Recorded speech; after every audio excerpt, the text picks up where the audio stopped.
नमस्कार, मैं किरनेश कुमार। 18वीं लोकसभा चुनाव की तैयारी अपने सभा पर पहुंच गया है। प्रथम चरण में 19 अप्रैल को बिहार की 4 लोकसभा सीटों गया सुरक्षित, जमुई सुरक्षित, नवादा और औरंगाबाद में नामांकन की प्रक्रिया भी अंतिम दौर में पहुंच गई है।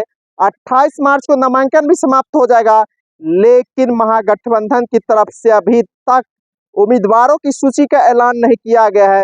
तो जदयू ने अपने 16 उम्मीदवारों का नामों का ऐलान कर दिया है। भारतीय जनता पार्टी ने अपने सभी 17 उम्मीदवारों के नामों की घोषणा कर दी है।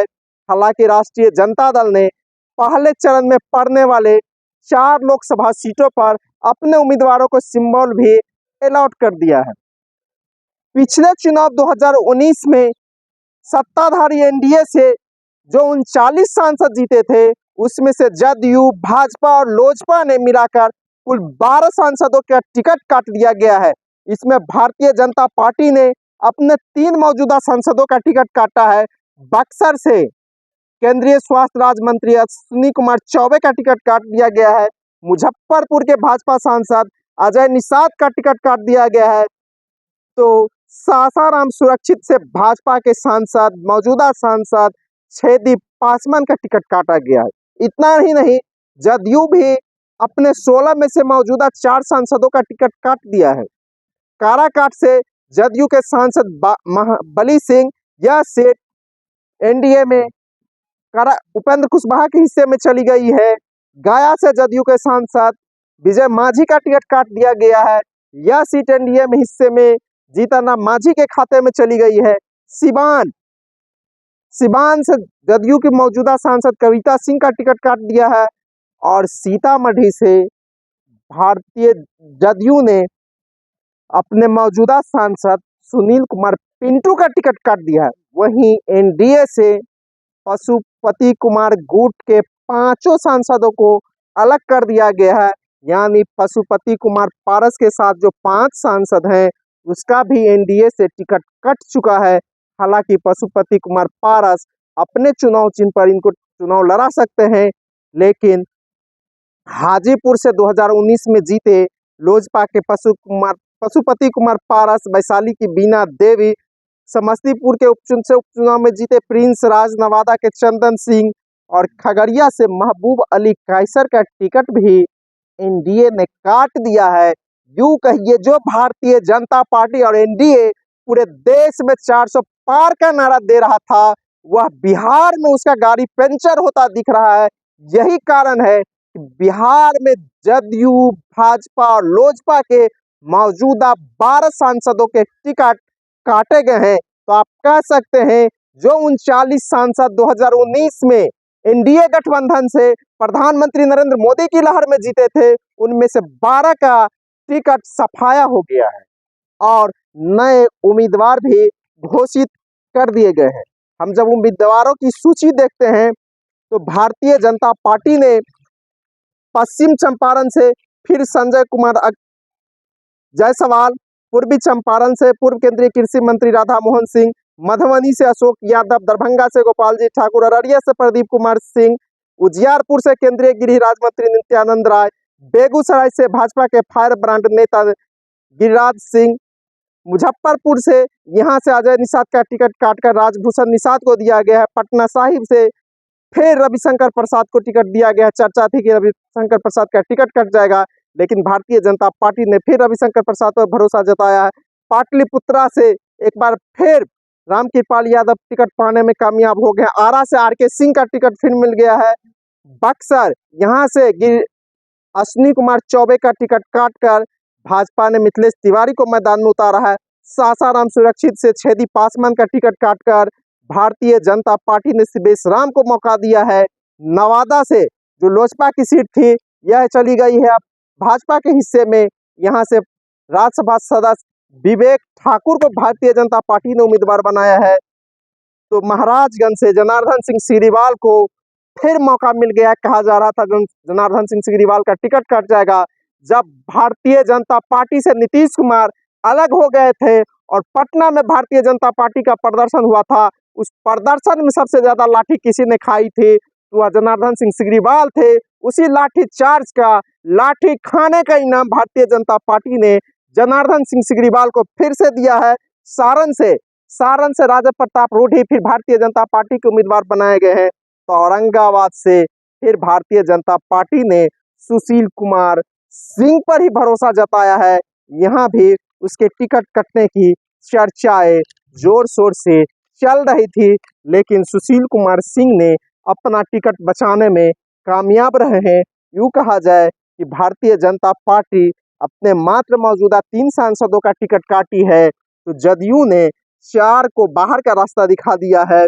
अगर जदयू के टिकटों की बातें की जाए तो जदयू ने वाल्मीकि नगर से सुनील कुमार को, फिर से शिवहर से लवली आनंद को, लवली आनंद हाल ही में जदयू में आई है, राष्ट्रीय जनता दल में थी, और जब 12 फरवरी को बिहार विधानसभा में अविश्वास प्रस्ताव चल रहा था, उस समय लवली आनंद के पुत्र चेतन आनंद सत्ताधारी पक्ष में चले गए थे और नीतीश कुमार की कुर्सी बच गई थी। इसी कुर्सी बचाने का इनाम लवली आनंद को मिला है लोकसभा का टिकट के रूप में। हालांकि भारतीय जनता पार्टी ने शिवहर से अपने मौजूदा सांसद रमा देवी का टिकट काट दिया है। तो यूं कहिए कि भारतीय जनता पार्टी ने अपने मौजूदा 4 सांसदों का टिकट काटा है। तो अब हम सीतामढ़ी से जदयू ने अपने मौजूदा सांसद सुनील कुमार पिंटू का टिकट काटकर यहां से बिहार विधान परिषद के सभापति देवेश चंद्र ठाकुर को मौका दिया है। सुपौल से फिर दिलेश्वर कामत को टिकट दिया है जदयू ने। झंझारपुर से रामप्रीत मंडल को फिर से मिला है। मधेपुरा दिनेश चंद्र यादव अपना टिकट बचाने में कामयाब रहे। कटिहार से दुलाल चंद गोस्वामी को फिर मिला है। किशनगंज से जदयू ने फिर नया उम्मीदवार दिया है। जाहिद आलम जदयू को उम्मीदवार बनाए गए हैं। बांका से गिरधारी यादव हैं। भागलपुर से अजय कुमार मंडल ने फिर अपनी टिकट बचा ली है। मुंगेर से जदयू के पूर्व राष्ट्रीय अध्यक्ष व मौजूदा सांसद राजीव रंजन सिंह उर्फ ललन सिंह को मौका दिया गया है।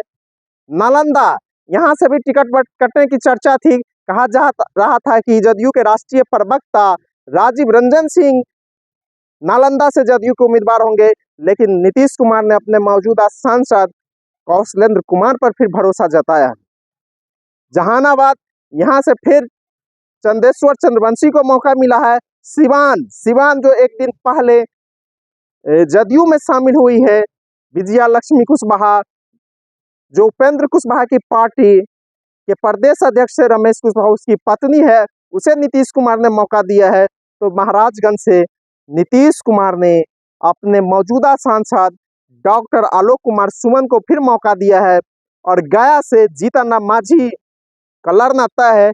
गया सीट हम के खाते में चली गई है, वहीं काराकाट सीट उपेंद्र कुशवाहा के खाते में चली गई है। यहाँ से उपेंद्र कुशवाहा का लड़ना तय है। और हाजीपुर से लोजपा के राष्ट्रीय अध्यक्ष और मौजूदा जमुई के सांसद चिराग पासवान का लड़ना तय है। तो यूं कहिए 17-35 और 2-35 एक 36 सीटों पर एनडीए गठबंधन ने अपने उम्मीदवारों का ऐलान कर दिया है।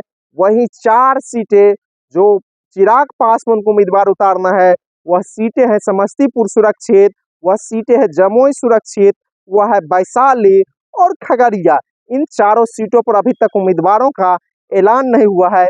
वहीं महागठबंधन में भी अभी सीट का पेंच राजद और कांग्रेस के बीच फंसा हुआ है। राजद सुप्रीमो ने 6 से 7 सीट देने को तैयार हो गया है कांग्रेस को, लेकिन इस पर डिसीजन 27 मार्च के बाद ही होगा। अभी तेजस्वी प्रसाद या लालू प्रसाद का पूरा परिवार दिल्ली में है, लेकिन बेगूसराय और पूर्णिया सीट कांग्रेस को मिलने नहीं जा रहा है, जिस सीट पर कांग्रेस लगातार दबाव बना रही थी। यूं कहा जाए कि राजद सुप्रीमो लालू प्रसाद यादव ने साफ कह दिया है कि बेगूसराय सीट भाकपा के खाते में रहेगी। वहां के उम्मीदवार सीपीआई के अवधेश कुमार राय ही रहेंगे। और पूर्णिया से जदयू से हाल ही में राष्ट्रीय जनता दल में आई रुपौली की विधायक बीमा भारती उम्मीदवार बनाई जाएगी। तो यूं कहा जाए कि एनडीए ने करीब करीब लोकसभा चुनाव के लिए अपने उम्मीदवारों की तस्वीर साफ कर दी है और अपने उम्मीदवारों का ऐलान कर दिया है। अभी कांग्रेस और राजद का होना बाकी है, लेकिन राजद सुप्रीमो लालू प्रसाद यादव ने भी अपने करीब 20 उम्मीदवारों को हरी झंडी दे दी है। वह सीटें हैं बक्सर से राजद के उम्मीदवार सुधाकर सिंह होंगे। गया सुरक्षित कुमार सर्वजीत को सिंबल मिल चुका है। औरंगाबाद से अभय कुशवाहा को सिंबल मिल चुका है। जमुई से अर्चना रविदास राजद की उम्मीदवार होंगे। बांका से जयप्रकाश नारायण राजद के उम्मीदवार होंगे। मुंगेर से अनीता कुमारी राजद की उम्मीदवार होंगी। नवादा से श्रवण कुशवाहा, जमुई से अर्चना रविदास, औरंगाबाद से अभय कुशवाहा, पाटलिपुत्रा से मीसा भारती का लड़ना तय है। सारण से रोहिणी आचार्य मैदान में उतरेगी। महाराजगंज से रणधीर सिंह का लड़ना तय है। उजियारपुर से आलोक मेहता का लड़ना तय है। दरभंगा यहाँ से ललित यादव उम्मीदवार होंगे। मधुबनी से अली अशरफ फातमी उम्मीदवार होंगे। झंझारपुर से यहाँ देवेंद्र प्रसाद यादव या मंगनीलाल मंडल उम्मीदवार होंगे। अररिया से सरफराज आलम उम्मीदवार होंगे। कटिहार से आफाक करीम उम्मीदवार होंगे। तो यूं कहा जाए कि लालू प्रसाद यादव ने भी अपने उम्मीदवारों को करीब करीब हरी झंडी दे दी है। बेगूसराय यह सीट भारतीय कम्युनिस्ट पार्टी के खाते में गई है। यहाँ से अवधेश कुमार राय सीपीआई के उम्मीदवार होंगे। खगड़िया सीट माकपा के खाते में गई है। यहाँ से संजय कुमार उम्मीदवार होंगे। नालंदा यह सीट गई है भाकपा माले के खाते में। यहाँ माले के विधायक सौरभ उम्मीदवार होंगे। आरा सीट यहाँ से माले के उम्मीदवार सुदामा प्रसाद होंगे। तो यूं कहा जाए कि महागठबंधन ने भी करीब करीब अपनी उम्मीदवारों का ऐलान तो नहीं किया है, लेकिन सिंगल दे दिया है। कई उम्मीदवारों को सिंबल भी मिल गया है। भारतीय कम्युनिस्ट पार्टी ने अपने उम्मीदवारों का ऐलान कर दिया है। अभी सिर्फ कांग्रेस के उम्मीदवारों का घोषणा होना बाकी है और लोजपा के उम्मीदवारों का घोषणा होना बाकी है। लेकिन तस्वीर साफ हो गई है बिहार में 18वीं लोकसभा के चुनाव बहुत संघर्ष वाले होंगे। बराबर की लड़ाई होगी। कहा जा रहा है कि महागठबंधन का पलड़ा अभी ही भारी दिख रहा है। जिस तरह के उम्मीदवार लालू प्रसाद यादव ने उतार दिए हैं, इससे महागठबंधन का पलड़ा भारी दिख रहा है। लोग कह रहे हैं, चर्चाएं शुरू हो गई है, लेकिन यह तो स्पष्ट होगा 4 जून को जब ईवीएम खुलेगा। लेकिन इतना तय है कि जो 2019 का लोकसभा का चुनाव था, एक तरफा चुनाव था एनडीए के लिए, वह 2024 में नहीं होने जा रहा है। लालू प्रसाद यादव ने इस तरह का जाल बिछा दिया है कि भारतीय जनता पार्टी पूरी तरह लालू के चंगुल में फंस गई है और बिहार का चुनाव परिणाम काफी चौंकाने वाला होगा। धन्यवाद। मैं किरणेश कुमार।